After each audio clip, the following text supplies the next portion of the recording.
To get started. So we're going to get started. Good afternoon and welcome. Again, this is not our normal space, so moving forward it won't be this tight. But look at how close we are right off the bat. So welcome to section 2 of Women's Initiative on Leadership. We're going to kind of start where we last left off. I know visually last time it was a little bit hard to hear the video, so we are going to take time to actually watch the video really quickly. So that we can kind of be all on the same page. Our speaker will be joining us momentarily, so we're going to get through some items and then welcome her in just a minute.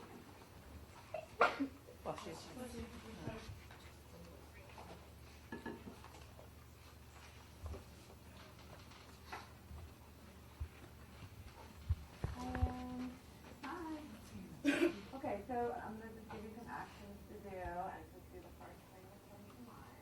Show me what it looks like to run like a girl.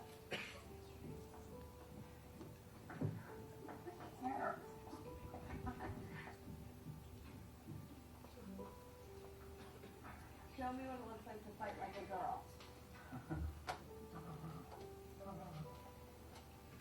Now throw like a girl. Aww. My name is Dakota, and I'm 10 years old. Show me what it looks like to run like a girl.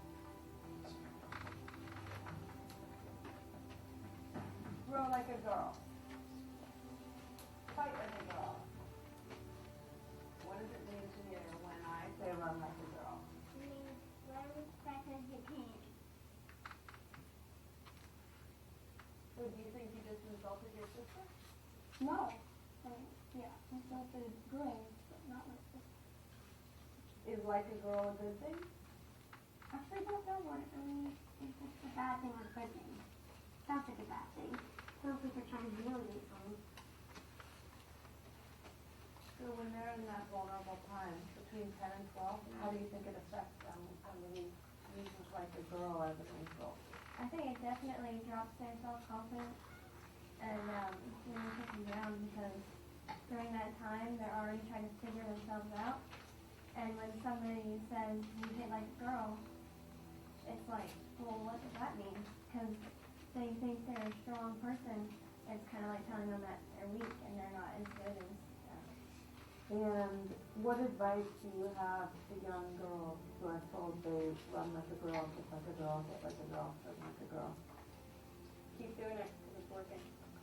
If somebody else says that running like a girl or kicking like a girl or shooting like a girl is something that you shouldn't be doing, that's their problem. Because if you're still scoring and you're still getting the ball on time and you're still being first, you're doing it right, no matter what they say. I mean, yes, I kick like a girl and I swim like a girl and I walk like a girl and I wake up in the morning like a girl because I am a girl.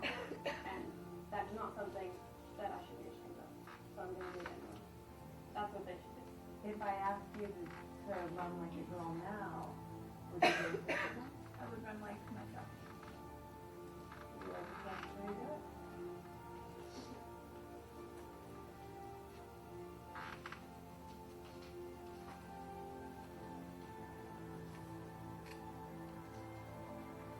Why can't run like a girl often win a race?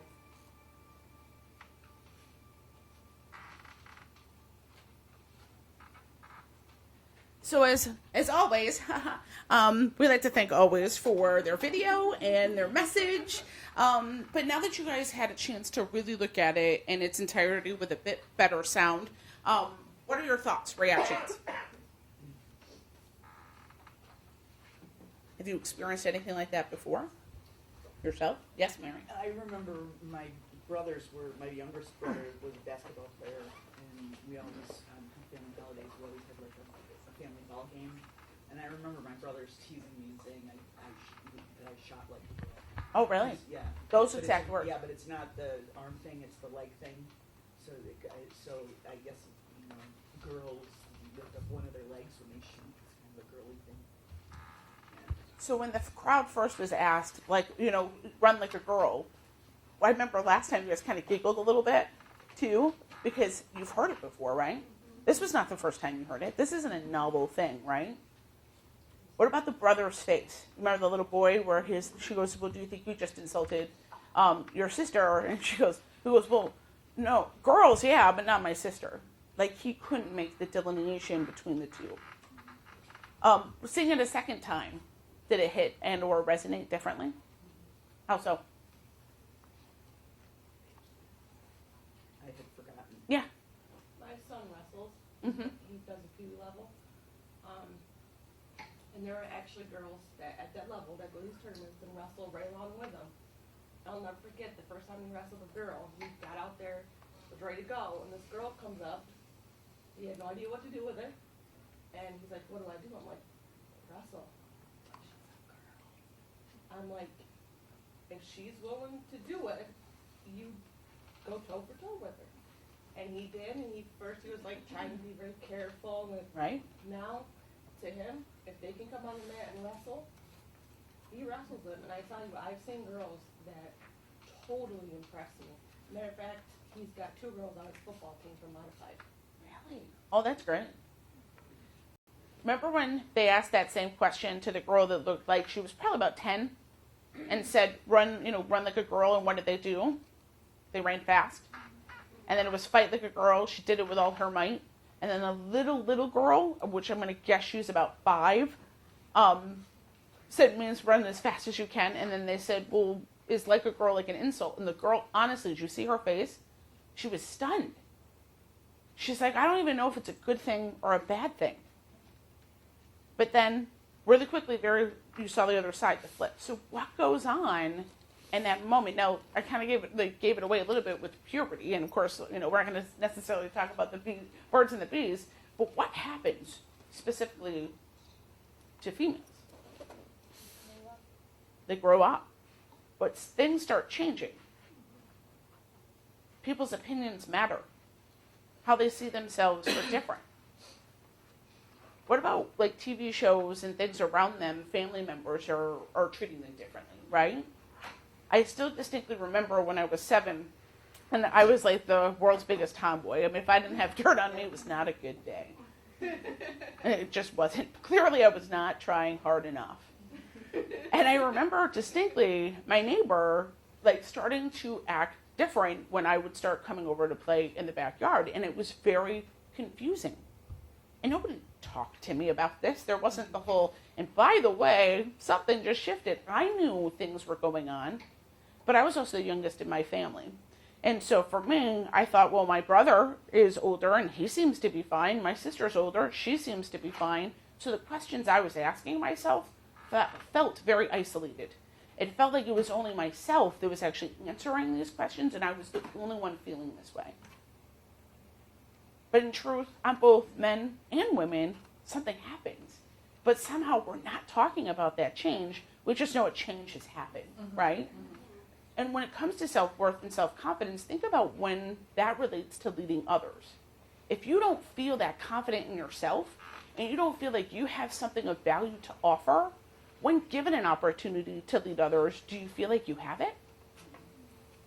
I mean, I asked the question last time, how many of you in a classroom setting have prevented themselves from raising their hand for fear, not because you didn't have the right answer, but fear of what that impression would be to others in the room? Mm-hmm. Raise your hand right now. That number, and by the way, that's both men and women. But how many times do you not raise your hand because you think it's just you? In this room alone, you just debunked that. You just proved that's not true. And yet, we still struggle with that.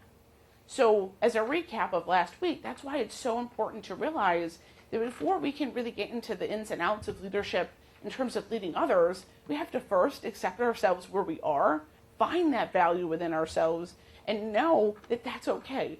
And by the way, how many of you have had things go on in your life that you wished with all of your heart and soul that it would have gone a certain way, and it didn't, and thank goodness it did not? Please raise your hand. Right. So sometimes we use this word of failure as this level of, I'm not going to do something because for fear I fail.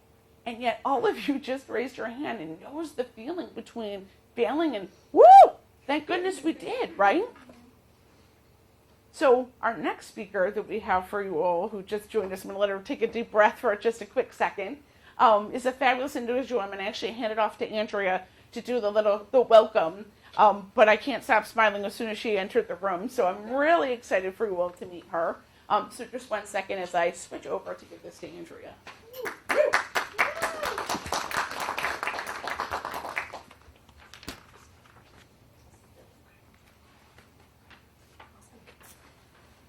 All right, so hopefully there was no weird paper noise.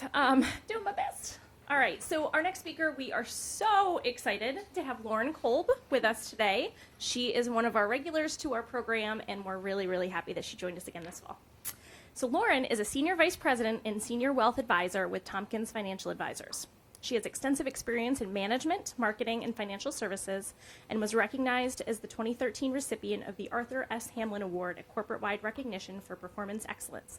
She is also the recipient of the 2015 Athena Award. I think you're seeing a theme here. Lauren earned her bachelor's degree in organizational management and a master's degree in strategic leadership, both from Roberts Wesleyan College. She is a board member for the Canandaigua Chamber of Commerce, the Serenity House Comfort Care.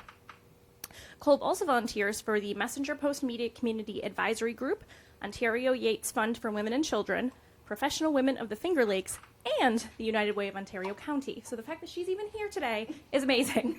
So let's give it up for Lauren.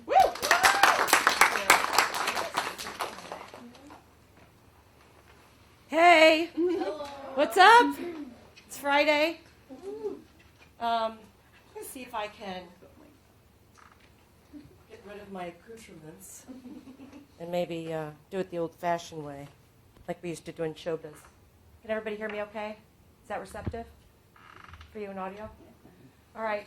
Hey, everyone. My name's Lauren Kolb, and it's my pleasure to be here with you today for many different reasons. One of which, your leadership. I absolutely adore Jenny, Andrea, what it is that they do because of who it is that they are. And I think that it's no surprise to me, and I know it's not going to be any surprise to Jenny, but as I was preparing for our talk today, what I hope would be more so a thoughtful conversation, I was saying to myself, you know, what are the rigors that I have gone through and that I go through in order to continue upon a path of leadership in many different facets of my life. And the thing I kept coming back to is know thyself, right? So that sounds biblical. It doesn't have to be. Just to know yourself, to know oneself, is probably the most important and most critical gift we could give ourselves, right? You know, what do I mean by knowing thyself? The things that I heard Jenny say, very important, but sometimes that's not the hardest part. Sometimes it is acting upon that which you've learned upon yourself and taking responsibility for that which you've learned about yourself and holding yourself accountable for that what it is that you learned about yourself. Those things would be wrapped up in what I would call a master plan for you going forward. And also, when we look behind in the rearview mirror and see from whence we came, right? Because our past does tell us who it is that we are simply because we've gotten through it already, whether it be good, bad, or indifferent, right? So if you've gotten through the good things and you know who you are as a result of that, or how you handle that, or what it means to you, and then if you also get through the not so good things, the fighting of through adversities, the predisposed tragedies that many of us experience, and we don't even know that our neighbors are experiencing that. Once we get through those things, you know, we have sometimes scar tissue, emotional scar tissue, mental scar tissue, physical scar tissue, and sometimes that inhibits, you know, that walking forward of leadership.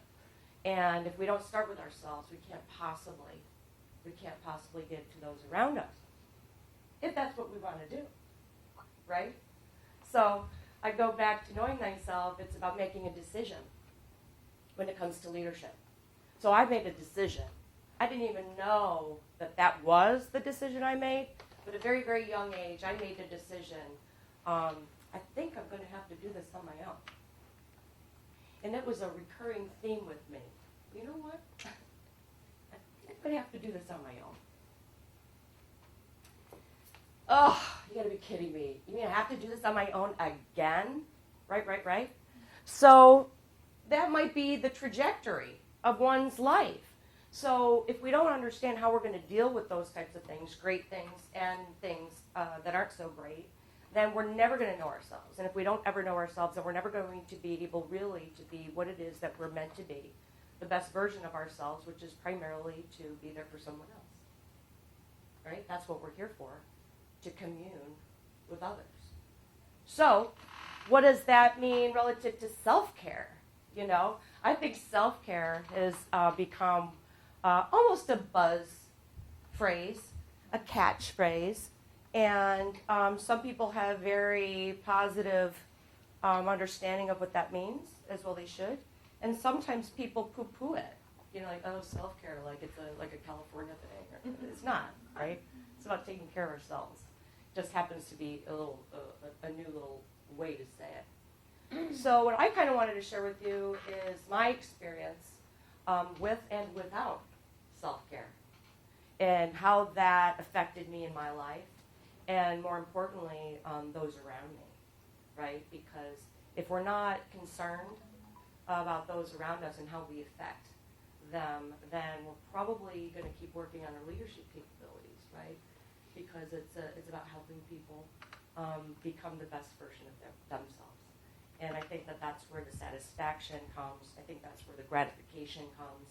And I think that's where the prizes, the spiritual gifts come as a result of outreach and stretching a hand or an olive branch to your neighbor and helping them grow. So when I think of healthcare for myself, I think of mentally, I think of emotionally, and I think physically. In the past several years, I've more so incorporated energetically in self-care as far as the energy that I'm embodying within myself and my spirit, and how people react to that, whether it be if I'm not having a good day or if I'm having a great day. You know, we all are made up of energy, and we can't deny that. Scientists have told us that for years. What we don't know is really how to handle that energy, especially when it changes, right? So we could spend a whole topic on that. But anyway, so mentally, physically, spiritually, emotionally, energetically, what does self-care mean? It means not just taking care of yourself. It doesn't mean just, okay, yep, I go to the doctor, get my annual visit, check, physical self-care. I have friends in my life that I feel like, that I could talk to, when the going gets rough. For me, that's mental and emotional self-care, knowing that I have a tribe, if you will. It doesn't have to be a big tribe, just a real tribe, right, that you can count on. Emotional self-care. Am I constantly struggling in some sort of way that doesn't allow me to, one, express myself verbally in order to make something better or to come to a conclusion about something? It's kind of what Jenny was talking about as far as, I really have this question and I really want to raise my hand, but I so am not going to, right? And then that goes, boom, and there's the block. And that block is all of that. That block is energetic block. That block becomes a mental block. Now we have negative self-dialogue.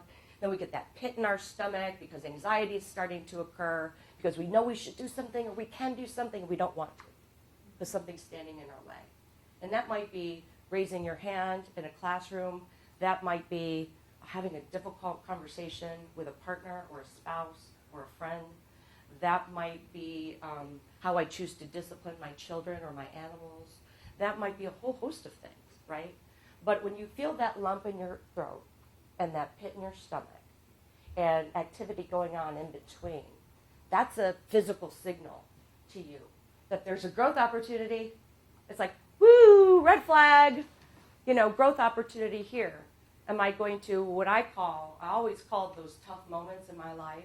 I don't necessarily know why I call it this, but I always picture that moment where I'm feeling that physiological difficulty a waterfall or the waterfall. And, you know, my goal is to get through it, to keep walking through the waterfall, right? Because that means I'm going to walk through it, I'm going to get drenched, and I'm going to keep going, right? So that, to me, tells me that there's nothing stopping me. I can walk through the waterfall. I don't have to stand there and get drenched forever, right? But if I feel that physiological thing happen to me, whether it be in corporate America, which is a very challenging environment, I think it always has been, but I've been in it about 15 years now, and I can't tell you the growth spurts I've had to employ just to make it, just to get through, just to be treated equally, just to be listened to, I mean really listened to, heard, to have a seat at the table, to make important decisions. All of that does not happen without my self-care. And that's really important for you to know. And, you know, I'd like to have an understanding of what it is that people do right now for work or their notions about careers. You know, I'd like to hear about where it is that you think that and you see yourselves going. Because it's going to take quite a bit of tenacity, no matter where it is that you're going. Because it's a difficult world right now. I think every generation has had a difficult time. But if we don't come back to ourselves and make sure that we're whole, it's harder. It just gets harder and harder and harder to make it, right?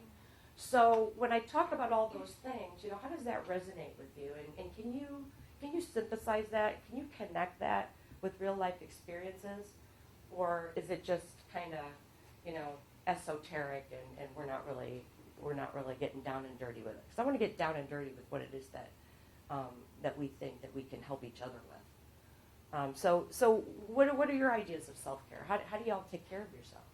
How do you keep going, whether it be mentally, physically, spiritually, emotionally? How do you do it? And do you find that you're running into these roadblocks? Oh, yeah. What's your name? Oh, I'm Brianna. Hi, Brianna. So for me, I tend to think of my schedule as just always super open, and I have a lot of responsibilities. So when I'm scheduling like a day or a week, I literally account for every single hour. And then once I'm doing it, I'm like, oh my god, I need a break. And then I don't have that break because I'm literally running from place to place, responsibility to responsibility. And then like when I get home, it's late. I don't have time to do anything like think, take a break or anything because I have to go right to bed, wake up early, and do it all again.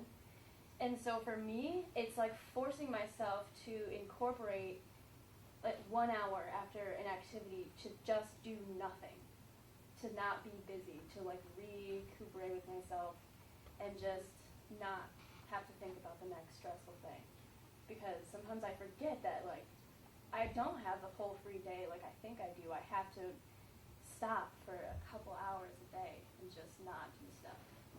I'm really glad to hear you say that. First of all, thank you for sharing that. I'm glad to hear you say that because you're a lot younger than me. And you're right. But sometimes when we are young and we have a lot of energy and we have a lot of drive and we have a lot of ideas, we want to do a lot of stuff because we're really diverse and we have a lot of interests, it's really, really easy to lose track of your schedule. Time management is one of the top issues in corporate America today. I'm sure it is in many other industry sectors. But being completely mentally wiped out by the time one goes home, whether it be a spouse, a significant other, a child, children, family, aging parents, young children, single parents, you're already wiped out before you even go to the second act of your day. And that's a serious critical juncture, right? So by taking the time out now and actually taking a step back, we call that reflection. And it should be a course, Penny Erdl.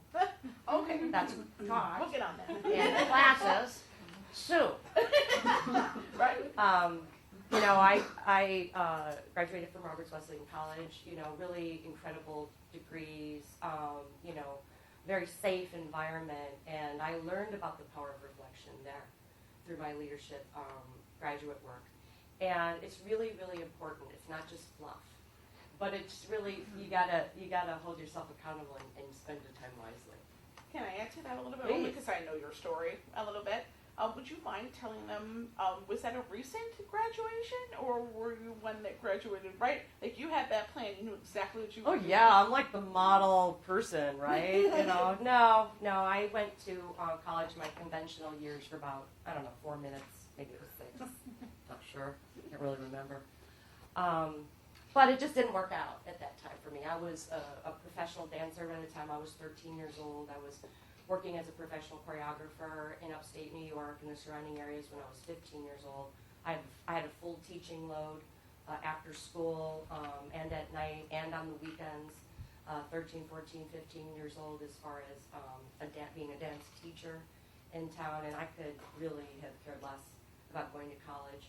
I came from a very conservative, strict Italian family of folks that didn't have any money to go to college. I was the first person in my family to graduate from college, and I was 38 years old. And I got my master's degree when I was 40. Woo! And it was very scary. It was very, very scary because I was, quote unquote, not college material. Quote unquote, you don't belong here. This is when I was 18. Quote unquote, what are you doing here? And that, for someone that was kind of, I say this self-professed, not to sound dramatic, but it's just the conclusion that I'm coming to now as a 50-year-old person. I was kind of born with this veil of unworthiness. I feel like I just got popped right out of the womb, and I felt like I didn't belong here from the very beginning. I really can't tell you why. I have some thoughts, and it's been my life's journey to get through that and to grow. But when that is a cloak that you wear, and believe me, I wore it. You eventually start walking like this, when you're like 13, 14, because it's so heavy. It's such a heavy burden, and you don't know how to articulate yourself, and you can't talk about it because you don't really have a reason. Like, well, why does your hip not work, Lauren? Well, I had this injury. I can remember what had happened. I was 14 years old. I was backstage. I was stretching, and boom, I heard it pop. Right? It's not like that. When you're born with a sense of unworthiness, a low self-esteem, if you want to call it that, ridden with fear and anxiety, depression, because that's the environment in which you were raised, then sometimes it takes a really unique, special person to rise quickly, out of those ashes, and I didn't. I took a different route. I started working, right? I'm just like, let me get out of here, and I will go and say goodbye. And that's what I did, right? And that has its own consequences. Wherever you go, there you are, right? So all I'm saying is that as I grew older and I look and I take the moment, and this is how I describe reflection. Here's my life. Here's who I am. And I'm going to walk across the street of my life, and I'm going to turn around. And there I am, right? So there she is. Now let me look at her from this angle. And let me say, who is it that you are? And if it's not if you're not at who you really are as a human being, as a spirit, as a child of God, as a blessed individual who has a right to be here, then you got to go back and figure that out. So that's what I've been doing. I go back and I figure that out. So that's the power of reflection to me. And that can give us the opportunity to care for ourselves in many different ways. That may be a doctor or a lawyer or a spiritual guru can't tell us, right? Because we really need to know ourselves the most. And if we know what triggers us emotionally, and if we know the kind of people that we're like, oh, God, it's happening again, that's the red flag. Why do I keep going through this? That's the red flag for self-care. Why does this keep happening to me? Why do I find these types of people? Why do these people treat me the way I deserve to be treated? That's all self-care. And if we don't know or understand how we're triggered, mentally, physically, emotionally, spiritually, and energetically, then we're not going to get to that leadership moment that we want to get to, not to be in a pedestal, not to have a title, not to have little acronyms after our name, but to help others grow, just like somebody helped me grow, right? So when I mentor people, and I've mentored a lot of people, men, women, boys, girls, folks that are, in different industry sectors than I am, folks that are older than me, even. I always start with, who is it that you think you are, and what is it that you'd like to be admired for? What is it that you'd like to be admired for? I mean, have you ever even asked yourself that question? If I were to ask that question of all of you today, maybe you don't know, maybe you know who you are, and you know who you want to be, and maybe that's the same person. But if you could say to yourself, gosh, I'd really like to be admired for this. I'd find that interesting to talk about. Any takers? I want to be admired for how I treat others. That's a wonderful sentiment. Yes, ma'am. I want to be admired because I'm a survivor. Amen. I keep on walking. It doesn't matter what happens. You just got to keep on. Like if you hit rock bottom, you just keep walking until something levels it out. Mm-hmm. And in the meantime, You just work with it because you have to work with what you got. right? Anyone else? What is it that you'd like to be admired for at the end of the day? I would be admired for being strong, For being strong. What kind of strong? mentally, emotionally, and also physically. There you go. Spiritually. There you go. Because if we're strong inside, nothing can penetrate us. Sometimes, I went through that phase. We get really, really, really, really strong on the outside. And I'm like, it was actually one of the toughest times in my life. And I just became like this brick house. And I was like, whoa, buddy. I'm like Superman, Wonder Woman, and Batman all put together. And I was really proud of that. And inside I was crumbling. And I realized the outer strength doesn't help the inner strength. It's lovely if you can balance that out and have both. But I said, maybe you should go and walk across the street and work on yourself inside first. And that's what I did. Yes, ma'am. I want to be admired for being myself. For being authentically you. And what is authentically you? What is yourself? And what is your name? Megan. Hi, Megan. Who do you think you are? I don't know yet. I think that takes a lot, and I think once you find that and being yourself, that's when you truly show that.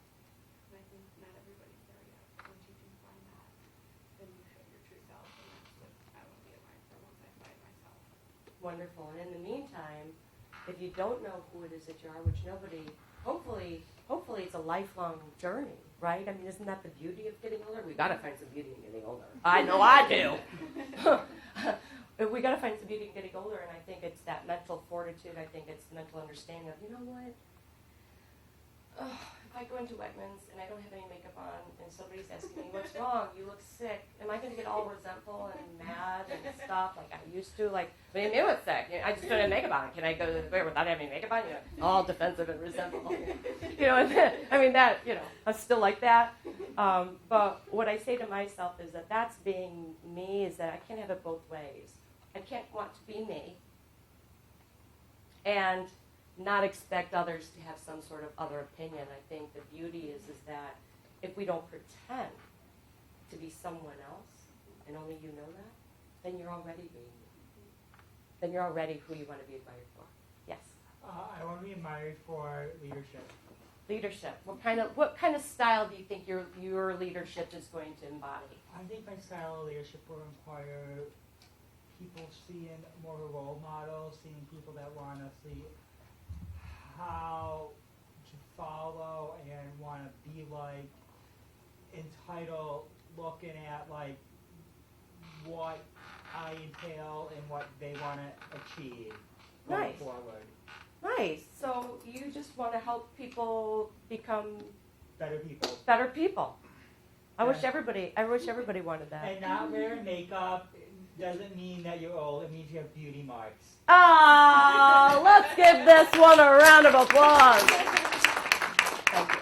Yes, ma'am. I know it sounds corny, but I want to Well. be admired for being the best mom I can possibly be to my kids and show them That that is not corny. you've got to pick yourself up and right from wrong and be good citizens and all that, and hope that they can see through me and learn from my mistakes and keep moving on. That's the most important job, honestly. I Amen. check There's in with nothing my corny son about all that. the time. He's in the Air Force, and I'm like, am I being a good mom? You know, like, do you still love me? Like, call me. Like, what's going on? It's hard because I know I'm not like I told you, I'm not a perfect mom. I never There is will none. be or There never is intend to be. I'm a good mom. That's all I can ask to be. And actually, it got validated one time because a principal, my son got in trouble a million times, and actually thanked me for being the mom that makes him feel accountable for his behavior. Because very few parents do that. Mm-hmm. He actually shook my hand and said, "Thank you for being one of those parents." Wow, that's huge. I'm going to get to both of you. I just want to make one comment. You said something that's very important. And I don't know within the tone or the emotion that you asked your son if you're being a good mom, but that's really interesting. You know, I don't hear that a lot, and I talk with a lot of people, many different ages and many different ways. And you know, we're taught that in management and in leadership that we have to check in with ourselves, right? So what they call that in our industry is 360-degree reviews, right? Where we're actually supposed to, you know, ask the folks that report to us, you know, how am I doing? Am I doing everything I can to help you? And I've been on both sides of the aisle, and I've also worked for people that really mean it and people that really don't. And that's when we go back to the authentic selves. Do you really, really want to be in tune enough with yourself so that when you ask somebody else how you're doing, you know how to fix it? Or you know if you're on track or not? Right? Because if your son all of a sudden says, "Hells no, you're an awful mom, and this is why, because you don't feed me crap, or you don't let me do this, and then you're a bad mom, and you're like, well, you know, let's talk about the definition of good mom and bad mom." Yeah. Right? Like, well, if you haven't met me before, I'm Elizabeth, and I had my son young. I skipped college because his dad was my student advisor at the University of Georgia. And yeah, so yeah, I didn't make it through the halls of University of Georgia, and I damn sure didn't walk under the arches because I haven't graduated yet. And if you walk under the arches before you graduate, it's bad luck. So I put my son first because when I was at the University of Georgia, I was told, well, you're pregnant, so you can't use your volleyball scholarship, but if you have an abortion, we'll put you back on the team. And I chose him. I had the worst pregnancy. I lost his twin, and I had him. And I was 20 when I had him, and we raised each other. His dad wasn't the best person.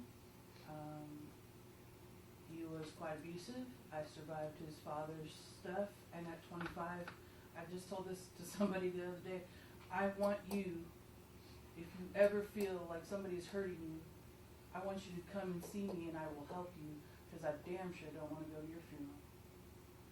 I was at 25 and I stood before a judge and I asked for a divorce. And in the state of California at that time, I had everything stacked against me.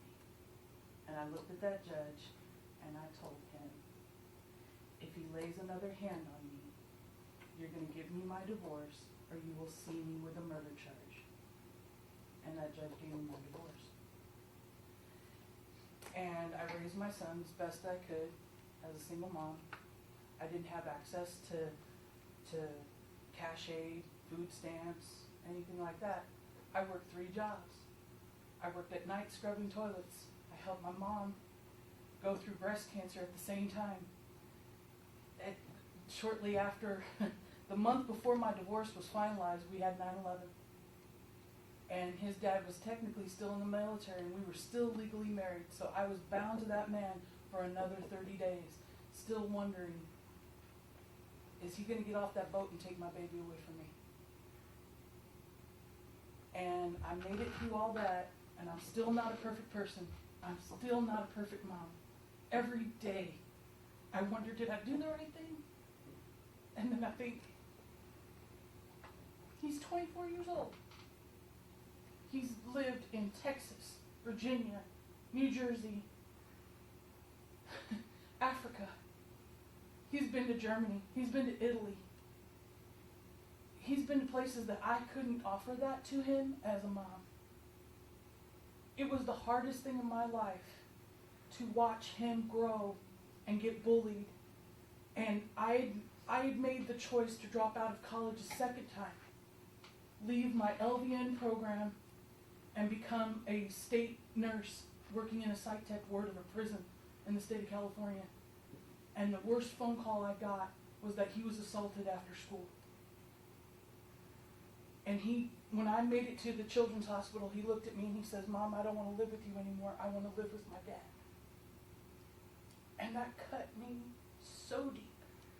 But I knew at that moment there was only so much I could do as a mom to protect him.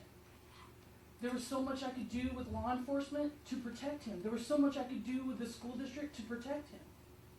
At that point, I had to make the decision, as painful as it was, okay, I'm going to put you on a plane, and we're going to go move you to Georgia, and you're going to live with your dad. And it hurt. It was the death of 1,000 cuts. And they were rubbing me in lemon juice and salt the whole way. But I let him go. He spent 4 years in Georgia, graduated through high school, had the University of Georgia in his shadow. And I asked him, I said, and I worked hard those whole 4 years, and I said, baby, here's how much money I have for you. You can go to UC Berkeley. You can go to UCLA. If you want to go to Notre Dame, I can only pay for 1 year, but God willing, and Our Lady of Fatima will get you a scholarship. You want to go to Marshall University, your uncle graduated there, I'll put you at Marshall. Where do you want to go? He says, Mom, I'm tired of school. I'm tired of being in Georgia. I'm tired of being around my dad. I'm tired of books. I want to join the military. And I had to make that other decision. And I signed him away at 17 years old to join the military. Wow, that's tough. Thank you. Elizabeth. So Thank you so much. Thank you. And Thank so you. don't Thank ever you so think, much for don't ever sharing. think you are a bad mom. Don't ever think you are a perfect mom, because there is none. Yep. I grew up a Catholic, and let me tell you Good this: job.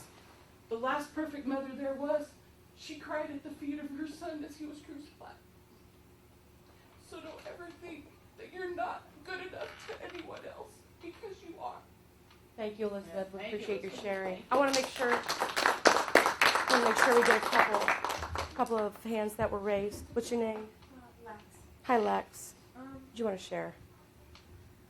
I just want to be bigger than my past. Yes. Wow. Yes. And just bigger than anything that has ever made me struggle. And I know there's going to be more things, but I just hope that I can only get to a point where I'm like, I can crush that now if I wanted to. Well, guess what? You just made that decision, didn't you?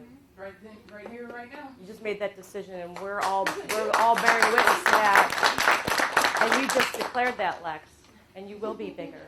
And there will be things along the way, but that's okay, you know. But the thing is about self-care, about mentally understanding where you're at.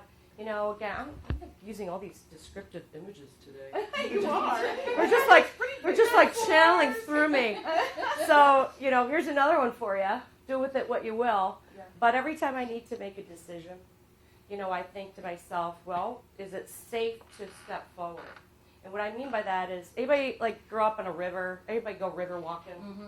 You know, in LA, I lived in California for a long time. And when you go river walking, it's like a thing, right? You wear river shoes and such. And when you go river walking, you know, sometimes you can, you know, it's all, you know, you want to make sure that you're not stepping into an abyss, but rivers are pretty much cool. But you want to make sure you have something to step on before you go forward, right? Because otherwise you can twist your ankle. And then you're going to be there for a while, aren't you? Mm-hmm. Right? So if we think about that, you know, metaphorically, I like to make a decision when I see that there's a stone to step on. And that stone, sometimes it takes time to see, Because it might be right underneath the surface of that water, and it's safe, and I just don't know it, and that's my fear. That's my negative dialogue, internal dialogue, saying, well, that's not a stone. Nope, that's just an image, and you're just going to fall down, and you're going to break your ankle. All right? So then we test it. You know, maybe we get a little down on our knees, and we test it with our hand. All right, that's a stone. I'm going to step over here. Sometimes they're very apparent. You're like, oh, I'm going to hop right over there on this one. And sometimes you don't see anything, and just like, damn, I'm going to have to wait again. You know, and that's okay. Yeah. Right? So that's how I make decisions. That you just declared that girl. And there's someone back here that, yes, yeah. I just want to be able to help people that have gone through the same stuff that I've gone through. Absolutely. Amen. You're going to do that as well. I just know it to be true. Jenny, where are we at? Yeah, we're good if you're good. We're good? Yeah. So what do you guys think, because we don't tell them, that you know this. What? What I have to stand near you. First of all, because I can't get enough of her. Seriously, can we give her an Every time you get me. Every single time. So what was the thing? Can you guys guess? Self-care. Self-care. What else? There's another. Well, they didn't know. No, they never know. Yeah, you're right. You're the Did it. spotlight. I'll You did totally it. did it. To thine own self be true. Like, Yes. Amen. Beautiful. So I'm going to show you something. Just to see. Oh, do you want to take another guess? What do you think? Like being a better you. Yeah, that's Self-care thinking- does result in being a Doing better that. you. Right. So we're going to show you one thing right now and see if it connects. And I think it'll connect the last little piece. Are you ready? And please stay, Lauren, because you're obviously going to say some stuff. Where's the thing, Andrea, for that? I'll put your corner. Is that it? Yeah. Okay. Just. while you're setting that up, Jenny, those of us that give a class. Oh, yes, I'm in those. Yep, if you have a good class, go ahead. Thanks for joining us. Thank you. Okay, you guys ready? And I'm trying to make the sound louder. Here we go. I'll let you walk by, Elizabeth.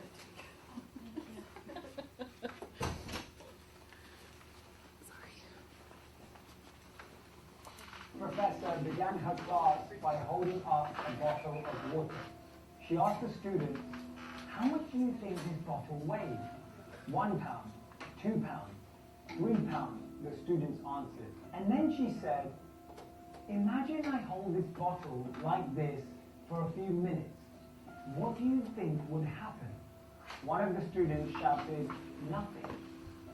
So she said, what if I was to hold this bottle for a few hours? The student said that her arm would then start to hurt.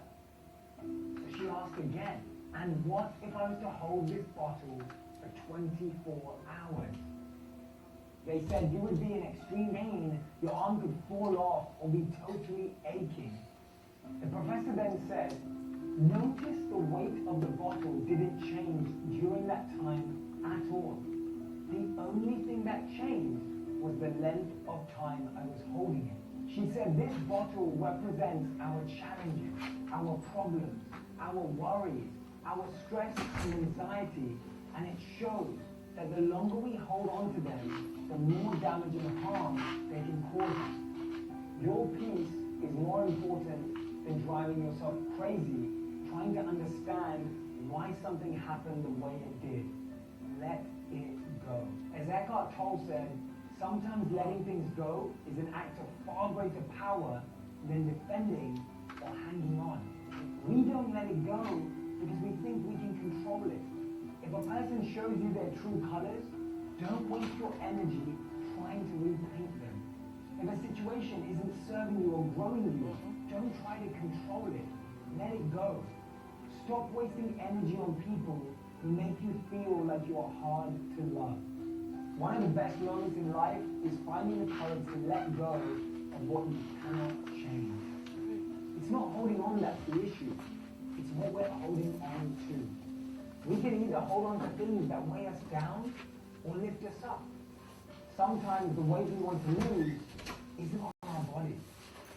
The most expensive real estate in the world isn't Dubai, it's not Singapore, it's not New York or San Francisco, it's your mind. Don't let anything or anyone stay there for free. You have to understand that people come and go. Stop holding on to those who let go of you a long time ago. Sometimes the person who hurt you, they won't have the answers. You have to find them yourself. They won't have the reasons. You have to learn them yourself. They won't give you closure. You have to do that yourself. And remember, if we don't heal the pain of our past, we will bleed all over our future. Just set it down and walk away. Reactions. Preach. Thank you, because I had this yelled at last time for not holding it. I'm in your pocket. Woo. Okay, reactions. Don't Yeah. That it's true. That's how you survive. That's how you do it, because you can't keep letting what is it, you can't expect drinking poison to affect the person that you want it to affect to. So it's like you keep poisoning yourself with all that anger and all that resentment. It's just like, dude, okay, whatever, dude, fuck it. It's whatever. Because I can't keep fighting on that fight. So I'm just going to continue on with my life. Don't let the little things keep piling up and worrying about them. Don't let them keep piling up. Because here's the thing, right? And it's so simple. When you think about it, it's just a water bottle. Is somebody else holding on to it, or is it just you? You. That symbolism behind it is so crazy, right? We sit here and we say all the things we probably worry about. I'm going to make sure to get to you two ladies. The things that we worry about so much, oftentimes we're the only ones carrying that burden. When you think about self-care, think about what is the value of what it is that you're carrying with you that keeps holding you down. Self-care is also really looking at the things with true eyes that are you the only one suffering? That's a big piece, right? And self-care is saying, no, I matter more than what I'm holding on